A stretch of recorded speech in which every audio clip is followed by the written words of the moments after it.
Je viens d'écouter des vidéos d'il y a une quinzaine de jours et je m'aperçois que ceux qui regardent ces vidéos ne vont pas être au courant des derniers développements. L'autre jour, même ce matin, je reçois un message en me disant que je n'ai pas laissé parler telle personne. Et je regarde, je vois que ça date d'il y a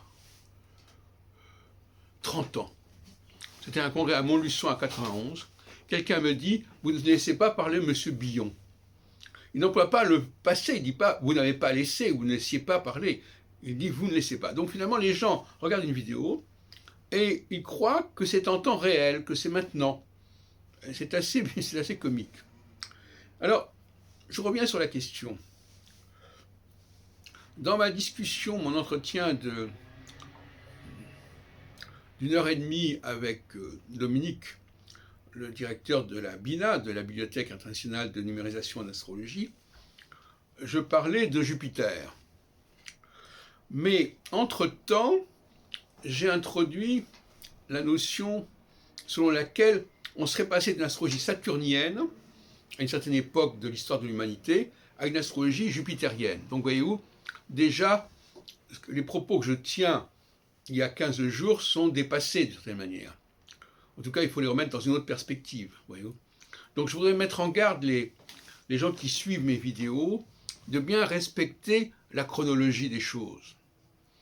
Et de bien comprendre que ce qui peut être dit à un moment donné, ou ce qui peut être fait à un moment donné, je ne parle même pas d'il y a 30 ans, même il y a 15 jours, peut ne plus être d'actualité, si on peut dire. C'est le processus, d'ailleurs dans n'importe quel domaine, c'est comme ça. Sauf qu'il y a des gens qui ont un mode de progression et de recherche beaucoup plus intensif, et d'autres qui ne changent pas beaucoup en l'espace de quelques décennies. Donc vous prenez là. De la même façon, je me souviens qu'en 78, 77, moi j'organisais des congrès tous les 3 mois. Et d'autres personnes, par la suite, ont organisé un congrès annuel. Ben, c'est pas la même chose non plus, il n'y a pas la même énergie, la même intensité dans un cas comme dans l'autre.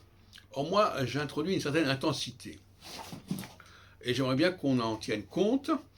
Et effectivement, il faut lire mes textes. Alors aussi, je voudrais quand même préciser que depuis un certain temps, mes vidéos se paraissent en parallèle avec des articles.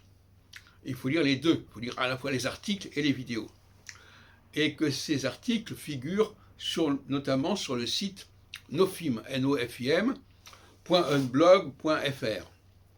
Ils sont envoyés ailleurs aussi, mais le site de référence de Jacques Heilbronn, c'est Nofim, qui veut dire en hébreu horizon.